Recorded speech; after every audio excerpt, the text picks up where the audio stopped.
Run! It's coming down!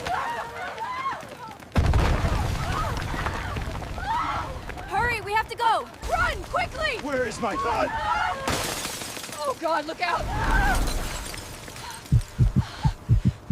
The Earth is never still, even when oceans look calm, even when coastlines sleep, even when humanity believes the day will unfold like every other. Beneath continents, beneath oceans, beneath everything we build and trust, the planet is always moving, slowly, relentlessly, invisibly. On December 26, 2004, that movement became impossible to ignore. Far below the surface of the Indian Ocean, along a hidden boundary west of northern Sumatra, two massive slabs of Earth had been locked together for centuries. The Indo-Australian plate, drifting northward at just a few centimeters per year, pressed relentlessly against the Burma microplate. They did not slide smoothly. They locked. Friction held them in place while pressure accumulated silently. Year after year, century after century. The planet bent, storing energy like a compressed spring no human could see. Above this boundary sat coastal towns, fishing villages, dense forests, and millions of lives. No alarms, no warnings, no memory of what was building below. At 7:58 a.m. local time, the lock failed. Not gently, not gradually. The fault ruptured.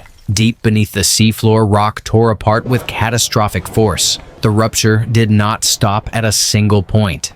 It raced northward and southward simultaneously, ripping through the Earth for more than 1,300 kilometers. This was not a normal earthquake. The rupture continued for nearly 10 minutes. 10 minutes of the planet tearing itself open. 10 minutes of continuous energy release. Seismographs around the world struggled to record it. Some instruments went off scale entirely. The earthquake reached a magnitude between 9.1 and 9.3. Placing it among the most powerful earthquakes ever recorded by human civilization. The energy released was equivalent to tens of thousands of nuclear explosions. Entire sections of the seafloor lurched upward by as much as 15 to 20 meters. An area larger than many countries moved at once. The Earth itself changed. The planet's rotation shifted slightly. The length of the day shortened by microseconds. The Earth's axis moved by centimeters. These changes were small, but real, permanent. On land, people felt only fear. In Aceh, buildings shook violently. Roads cracked, minarets swayed, walls collapsed. People ran into streets, barefoot, screaming, unable to stand upright as the ground rolled beneath them. The shaking was not brief. It did not stop after a few seconds. It continued and continued. For those experiencing it, time distorted. Some believed the world was ending. Some fell to their knees. Some prayed. Some ran without direction, driven by instinct alone. Across Indonesia, the tremors were devastating. Farther away in Thailand, Malaysia, and parts of India, the shaking was felt but misunderstood. Many did not yet know what it meant. When the ground finally grew still, confusion followed. Buildings lay damaged, people checked on neighbors, phones rang unanswered, dust hung in the air. There were no sirens, no emergency broadcasts, no tsunami warnings. In 2004, the Indian Ocean had no coordinated tsunami warning system, no network of deep-sea sensors, no standardized communication chain between countries. The earthquake had spoken, but humanity did not yet understand what it had said. Far offshore, the ocean was already responding. When the seafloor rose along the rupture zone, it displaced an unimaginable volume of water, not splashing upward, not exploding, simply lifting, stretching, forcing the ocean out of equilibrium. The water moved because it had to. A tsunami was born, not as a single wave, but as a series of long, powerful energy pulses traveling through the entire depth of the sea. In deep water, the tsunami was nearly invisible. Its height measured less than 1 meter. Ships passed over it without noticing. No alarms sounded, but beneath the surface, the wave was colossal. Its wavelength stretched for hundreds of kilometers. Its energy reached from the seafloor to the surface. Its speed approached 800 kilometers per hour. This was not water rushing forward. It was the ocean itself shifting position. The tsunami raced outward from the rupture zone, spreading across the entire Indian Ocean basin.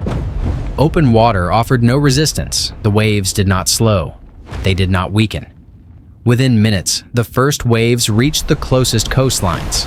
In Aceh, the sea surged inland with devastating force. Streets vanished beneath water. Houses were lifted and shattered. Vehicles were smashed together like toys. The water carried wood, concrete, metal, and human bodies. But the deadliest moments were still to come. Farther away, along distant shores, the ocean behaved strangely. The waves surged inland, carrying everything in its path. Trees snapped. Buildings collapsed. People were swept away before they could turn around in resort towns along Thailand's west coast. Hotels and restaurants were obliterated. Swimming pools overflowed violently, becoming part of the surge. Stairwells filled. Hallways turned into rivers. Tourists unfamiliar with the geography ran toward the sea instead of away from it. Some climbed trees. Some grabbed floating debris. Many did not survive. In Sri Lanka, the devastation was immense. Entire coastal villages vanished. Water traveled kilometers inland.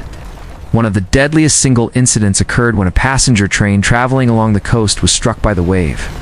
The train was lifted, crushed, and overturned, killing more than 1,000 people in minutes. A tsunami does not behave like a storm. It breathes in and out, push and pull, advance and retreat. Each movement carries destruction. As the waves continued outward, they crossed the entire ocean.